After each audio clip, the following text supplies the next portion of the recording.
Salut à tous, bienvenue à votre émission préférée, le Quad 9. Mais aujourd'hui, nous allons parler d'un domaine assez particulier, donc le handicap en Martinique. Vous savez que c'est une notion qui est très importante. Et j'ai à mes côtés justement M. Florent Pancaldi, qu'on ne présente plus, n'est-ce pas? Mais là, vous êtes en tant qu'élu avec nous ce soir pour annoncer donc la grande nuit du handicap. Très bientôt, samedi 15. Exactement, 2024, deuxième édition en Fort-de-France. Attends, c'est samedi 15 ou samedi 24? Samedi 15. Samedi 15. Samedi 15. Et avec toi, il y a la star, alors là, le parrain, je sais pas, M. Michael Pinville.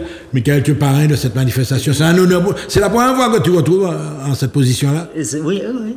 Sérieux? C'est oui.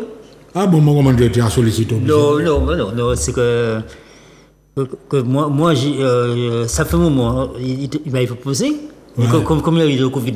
Ah, ouais. Voilà. Le cas du repousser. Voilà, ouais.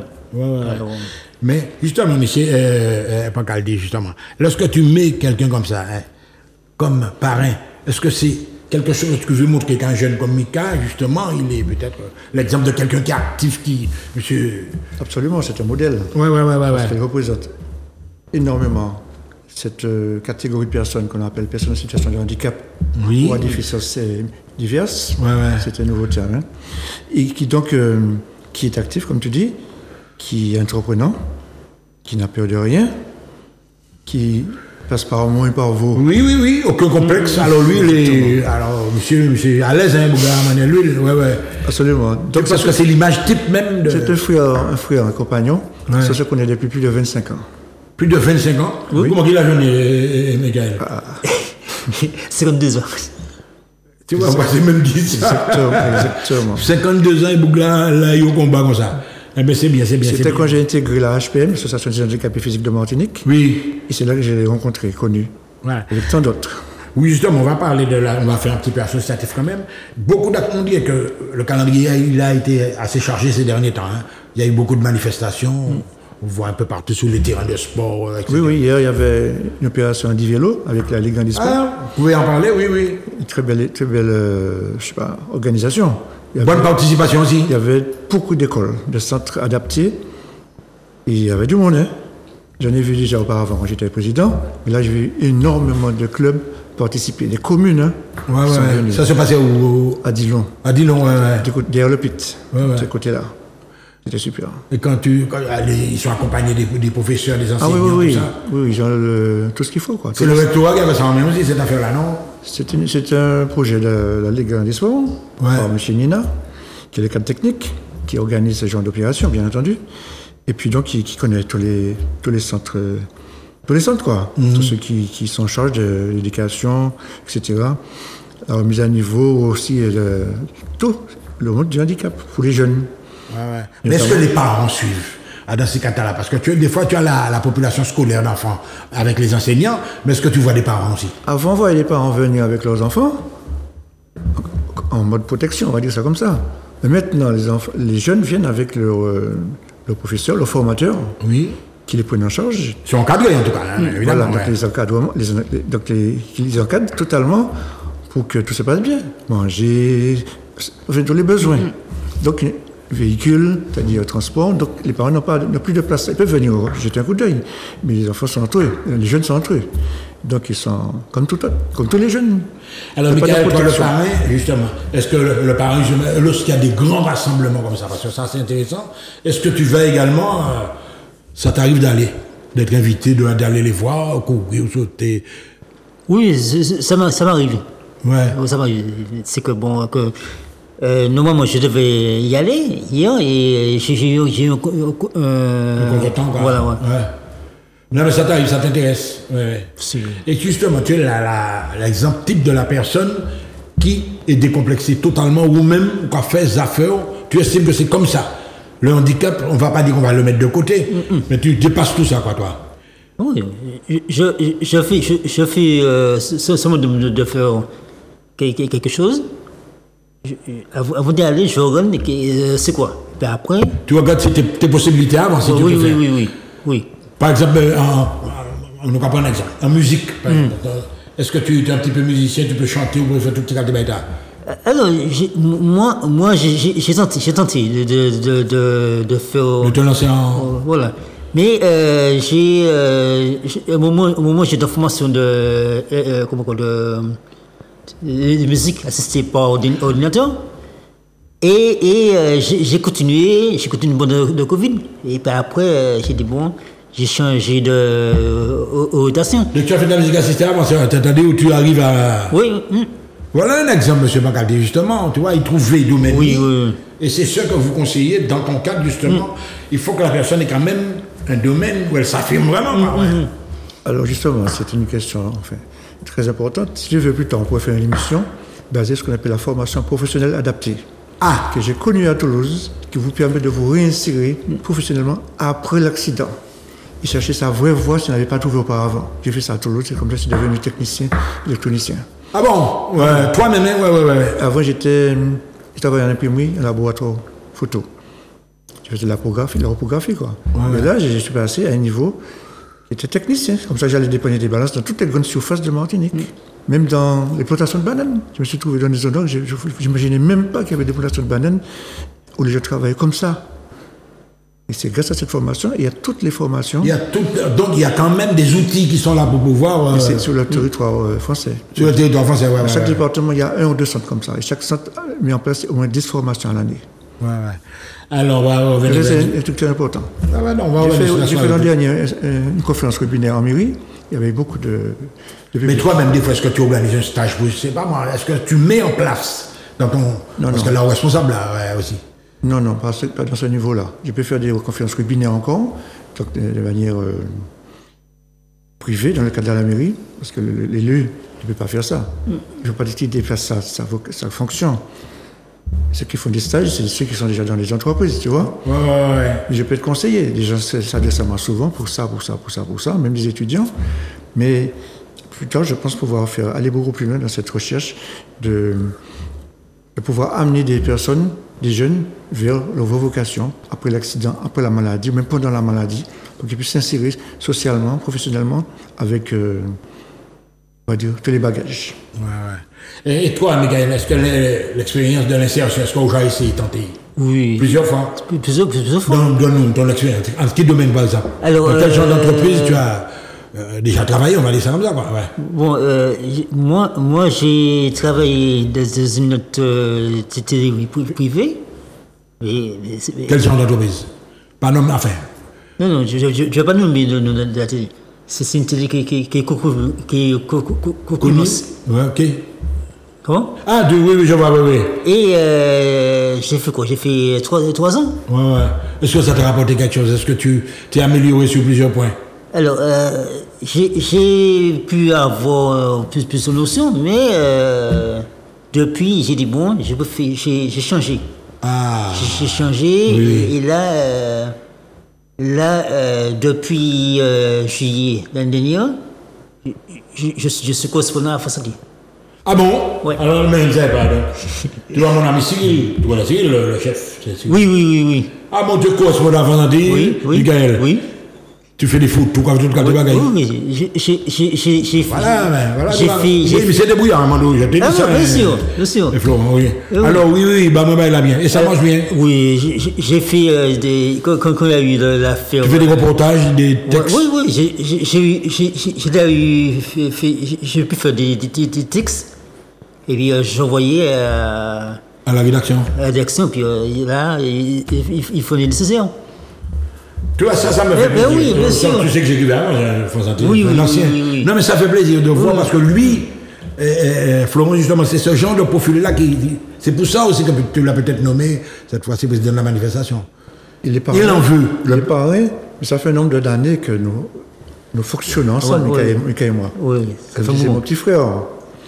Son anniversaire, j'étais là. J'étais obligé d'être là. D'ailleurs, j'ai fait un discours éloquent pour lui, pour dire qui était Michael. C'était là, que je connais depuis très longtemps. Il avait quel âge? 20 ans.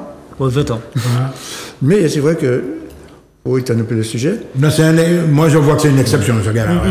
Oui, mais il y en a d'autres. Simplement, ils n'ont peut-être pas leur chance. Ils ne sont pas informés. Ouais.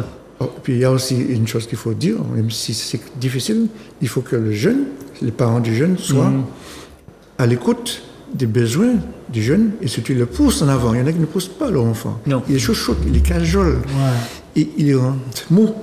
Et après, il faut les aguerrir plus un peu. Voilà. Donc je pense non, on connaît maman, Mika, Mika, la fête, Tout doucement, je vais entrer dans une voie, c'est une insertion. Alors, là, on va revenir sur l'événement. Ouais. Donc, c'est une rencontre qui sera une fête, 2e édition de l'année de l'handicap à Fort-de-France, le même jour, au même moment, dans 41 villes françaises, un grand événement inclusif, joyeux, fédérateur, révélant au public des talents des personnes en situation de handicap. On en parlait, une nouvelle occasion de démontrer que la place du handicap évolue positivement dans la société et les regards. Alors, est-ce que tu penses justement que la dernière formule, la place du handicap évolue? Est-ce que c'est le cas en Martinique? Elle évolue par la foi des textes de loi, etc. Ouais. On pousse ce qu'on appelle l'inclusion. Évidemment, l'inclusion se fait à double sens. La personne qui a besoin doit aussi se pousser en avant. L'employeur ou les autres doivent aussi lui ouvrir les barrières. C'est pour ça qu'on dit l'inclusion, c'est libérer, ouvrir les portes de la ville à la personne. Ouais. Mais l'inclusion, c'est une drôle d'affaire. Il ne faut pas savoir que, faut pas oublier que ça fait des siècles et des siècles que la personne en situation de handicap un peu à côté. C'est marginalisé, on va dire. Franchement, de la société, etc. Et donc, mais ils arrivent à faire des études. Certains sont très bien placés, mais c'est les parents qui les aident. Si les parents voient en son enfant juste une personne handicapée, il va le considérer, il va le rendre plus qu'il n'est déjà. Et ça arrive. Et après, l'enfant n'a plus de perspective parce qu'il n'a pas été poussé petit. On a tout fait pour lui. C'est ce qu'il a fait, hein. Alors, on va maintenant vous décrire un petit peu la forme de l'événement. Donc, le modèle de la fête de la musique, on connaît, c'est extérieur, tout le monde aura participé. Ça va se passer où, d'abord? Alors, dans les jardins du théâtre municipal, municipal, ce soir. Le théâtre municipal, oui. Ouais. Et alors là, l'espace est assez petit, enfin, je vais dire assez réduit quand même. C'est vrai. Ouais, mais quelle forme ça prendra? Il y aura des expositions, il y aura des stands. Il y aura des chapiteaux. Moi, un chapiteau, peut-être 2 ou 3 grands chapiteaux. On va faire un peu, comme on peut, parce qu'il y a quand même beaucoup de gens qui veulent des stands. Hein. On va peut-être mettre 2 stands par chapiteau. Pour que tout le monde soit satisfait. À l'aise. Oui. Et toute la logistique est assurée par la ville, parce que c'est quand même la ville de Fort-de-France qui organise l'événement. Oui. Il est derrière, Oui, il n'y a pas de problème. Même le podium sera, c'est-à-dire technique, sera assuré par. A priori, l'animation même sera faite par un employé. Voilà. Donc, discours de bienvenue, le parrain de la nuit du handicap, M. Michael. Alors, Michael, quand il prend la parole au début aussi. Il faudrait préparer quoi bien. Il faudrait préparer quoi bien. Oui, nous, l'idée, comment tu vas intervenir, pas dans tout discours là, Non. Tu vas les encourager surtout. Voilà, je vais les encourager. Ensuite, je vais faire mettre des petits mots aux partenaires et puis le maire, tout ça. Ouais. Oui. Tu es à l'aise dans ce truc là, mais. Ah ouais. Mais sinon, mais. Mais moi, je le considère. Alors, nous jouons un gars, donc Michael, président, Henri Pignat, président de la PAM. C'est important ça, toi. Le parrain, c'est moi. Le parrain, c'est Mika. Oui. Et Henri Pignat, il est parrain aussi. Il est organisateur. Je pense à l'association La PAM. Oui. Et coordinateur avec la mairie de Fort-de-France. Ah, donc c'est un travail. Tu as pensé également à notre ami Fairplay dans cette affaire-là. Il sera invité aussi. Oui, bien sûr. Toutes les grosses têtes du handicap sont là. Sauf celles qui ne viendront pas. Alors voilà, je vois également au programme un groupe que j'avais suivi, le groupe Zozio. Oui, ils sont là. C'est très important. Des musiciens, ils ont joué bien. Est-ce que tu les connais bien? Oui, mais oui. Vous achetez des bios à... Non, j'ai fait juste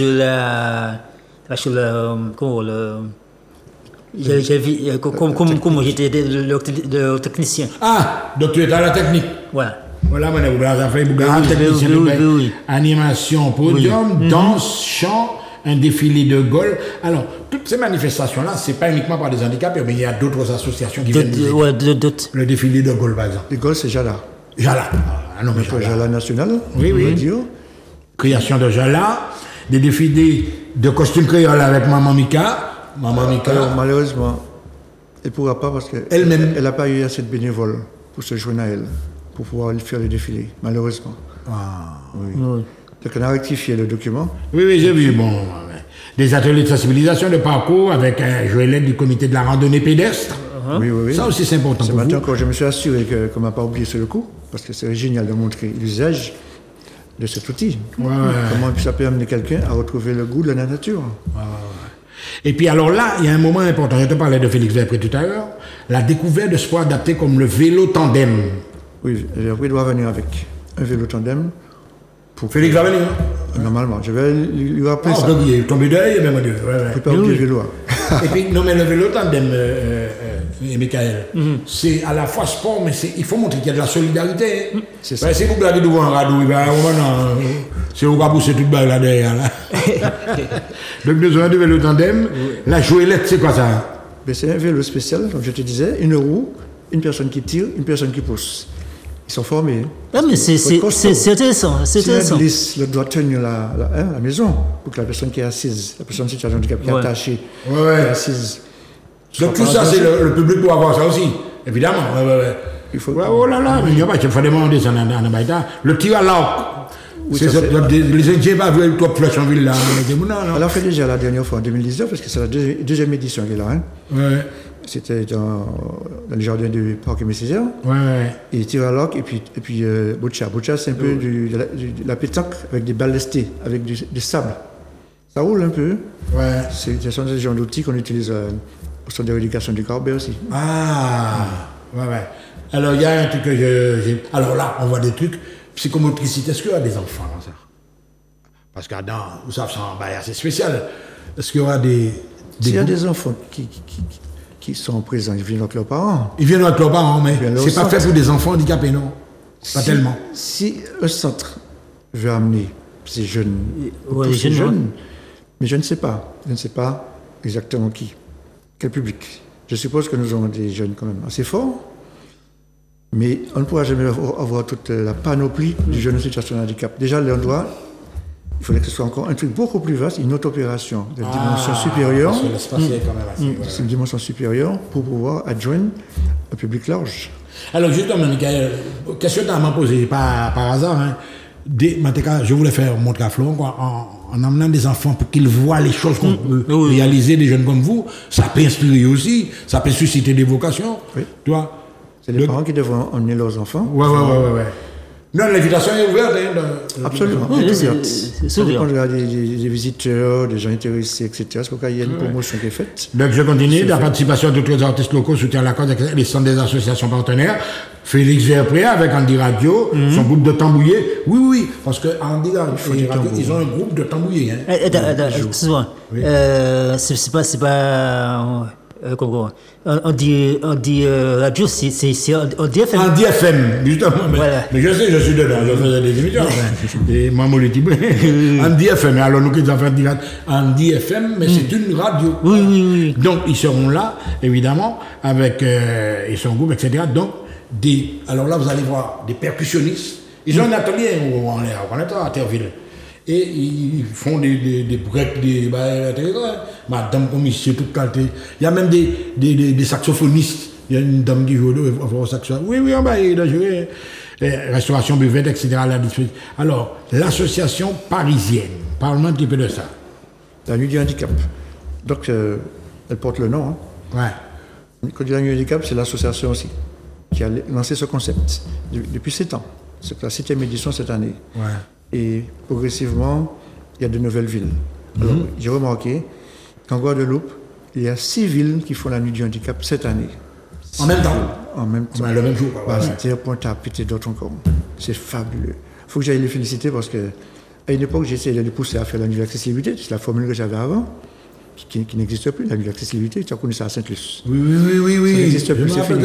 J'étais venu une fois, tu avais fait l'animation. Et ça n'existe plus. C'est l'année d'après que j'ai découvert la nuit du handicap. C'est un autre contexte, une autre association parisienne aussi. Mais qui ne remplace pas l'autre. C'est autre chose, c'est nouveau. Toujours porté par un ministère. Et donc, ce sont des choses très importantes. Quand est-ce qu'on aura en Martinique un événement médiatique de portée départementale qui va se pérenniser d'année en année, je pense qu'il faudrait ça aussi, qu'on puisse faire nos propres outils, nos propres choses chez nous-mêmes, avec nos propres idées. Voilà, mais alors là, il faut quand même, nous récapituler, invité d'honneur. Arlette Pujard, qui est là aussi. Arlette. Tu vois, oui, non, Arlette, c'est nous-mêmes. Jala, qui est là, Miss Miss Andy 2022. Oui, oui, elle a été élue Miss Andy 22 à Paris. À Paris. Oui, elle sera là. Ah ben c'est super. Et monsieur Michael Pinville, évidemment, le boss de la manifestation, etc. Oui. Henri Pignat, on a parlé de lui, et le maire sera là, monsieur Didier. Alors, quand on a qui est quand même très important, lieu dans les jardins du théâtre municipal, ça on l'a dit, de 15h à 22h. Donc, vous allez poursuivre la nuit aussi alors. Oui, Paris, en France, c'est midi, minuit. Midi. Vous ne pouvez pas faire ça ici, ça va de soi. Ouais. Mais là-bas, les gens vivent la nuit là-bas. C'est pas le même contexte. Ouais. Donc on va aller jusqu'à 22h pour ceux les plus braves. Oui. Et puis on commence à 15h, c'est pour laisser les gens se relaxer un peu après le repas. Ouais. On connaît déjà les habitudes du pays. Ouais. Mais néanmoins, c'est une bonne chose de faire ça, pour réveiller la torpeur des personnes qui s'endorment, qui se laissent aller dans leur handicap, dans leurs difficultés. Alors qu'un handicap, c'est une force supérieure, on ne le sait pas, mais une force supérieure qui vous anime pour vous faire vous dépasser, vous surpasser, vous transcender. Oui. C'est comme ça qu'on n'en tient plus compte des difficultés, on tient compte de ces nouvelles capacités. Voilà. Là, tu vas faire passer le message, le Mika va dire de petits mots également. La deuxième édition, c'est quelle date? Le 15 juin. Le 15 juin de 15h à 22h. Donc, dans les jardins du théâtre municipal, sous la présidence, n'est-ce pas, de M. Michael Pinville. Alors, Michael, ta phrase de clôture, tu invites la population à venir vous soutenir le 15. Alors, j'invite la population de venir. Tout le monde, tout. Ouais. Si les bénévoles, ils accueillent nous. Ah, voilà son numéro de téléphone quand même, hein, oui. Pour vous aider un petit peu, monter ces bails-là. Oui, on a besoin de bénévoles. On peut s'adresser à moi. Oui. Mon portable, c'est le 03 12 72. Oui. Parce que je centralise l'opération avec un service de la mairie. Ça s'appelle la Divaga. Et puis, je fais tout un service dédié pour ces jeunes opérations, notamment Diol, Carnaval, etc. Voilà, l'affiche est là. Ok, à la recherche de bénévoles, ils sont là, donc vous avez compris. Tu as un petit mot à dire, Mika, mais là, il n'y a pas de nous là. Alors, normalement, on a un code de moto qui doit passer. Oui, ils doivent passer, mais il faudrait que je voie le président. Pour confirmation. Ce sera pour programme. Donc, n'oubliez pas, le 15 juin, dans les jardins du théâtre municipal de Fort-de-France, de 15h à 22h, donc la grande nuit du handicap. À très bientôt. Allez, au revoir. Bye bye.